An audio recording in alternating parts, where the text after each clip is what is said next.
truth is. Just true. Ideas we agree on. Facts or concepts that we all know to be right. Sights and facts of this world we can all come to gaze upon with relative consensus. Right? Turns out that's not quite true. Truth is much more fluid and malleable and can even be socially constructed or manufactured. But let's not get ahead of ourselves. Let's start with an agreeable definition of truth, if there is any. Keep in mind this question has been going around for centuries without a clear, definite response. So, what is the idea of truth? Truth is the assertion of a fact that you can perceive through your senses and experiences to be real. Some truths are objective, like math, while most truths are subjective, perceived through our senses and our unique experiences and biases. 2 + 2 = 4 is an objective truth. Fire being hot is subjective, as its truth comes from our senses. Black coffee being delicious is a subjective truth derived from our experiences. The idea of truth that exists now is quite different than what it was in the past.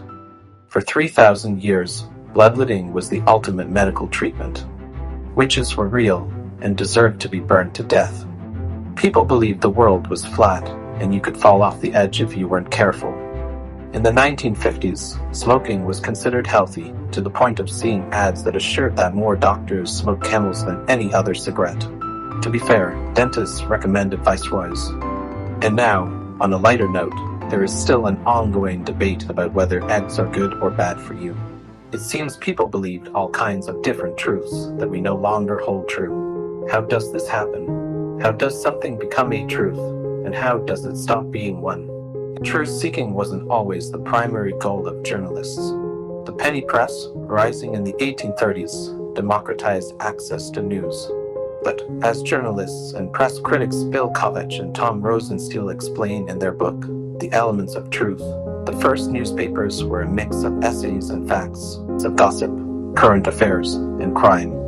Actively seeking truth through the stories they printed was not their primary concern. By the end of the 19th century, journalism had become popular but not completely trustworthy. Publisher Joseph Pulitzer had a newspaper called World, and his motto was literally accuracy, accuracy, accuracy.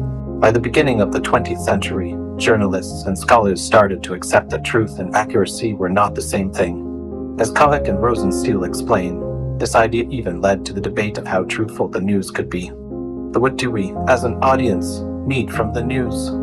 Since news is the material that people use to learn and think about the world beyond themselves, the most important quality it can possess is that it be usable and reliable. And this is where truth gets tricky. If everyone wants reliable information, how do journalists gauge where that comes from? Does it even freaking exist? What we are presented as truth in the media is constructed by facts, accessible information, interpretation, and, in the end, bias. That is why it's important to know whose voice and interests are being portrayed in the media when we think we are getting truthful information from them. The invasion in Ukraine is portrayed differently depending on who is telling the story. During the beginning of the pandemic, it was difficult to present accurate, truthful information when there is a novel situation full of uncertainty and the facts are not clear yet. Elections throughout the world now fight against disinformation. Social media has become a major space for sharing news, but it's hard to sort the truth from the lies. And technological innovations have given us just as many new tools to find the truth as they have given us tools to obscure it. In the end, we can all agree that finding the truth and telling it accurately is a hard job. But that is exactly why we need someone to do it, because we need an idea of shared, functional truth as something to make sense of the world around us. Kovach and Rosenstiel say it best. Out of necessity, citizens and societies depend on accurate and reliable accounts of events.